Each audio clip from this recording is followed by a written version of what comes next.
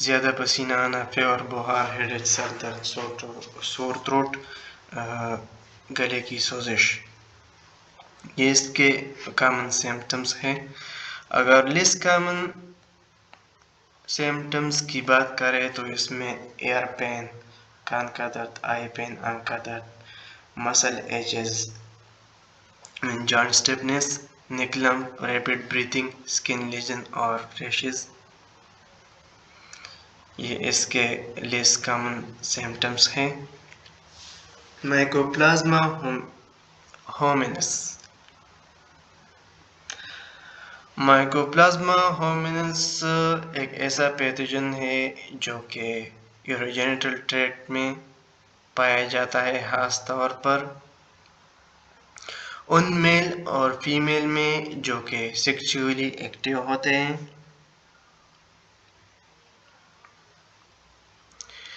اور یہ بیکٹیریا مختلف قسم کے انفیکشن کو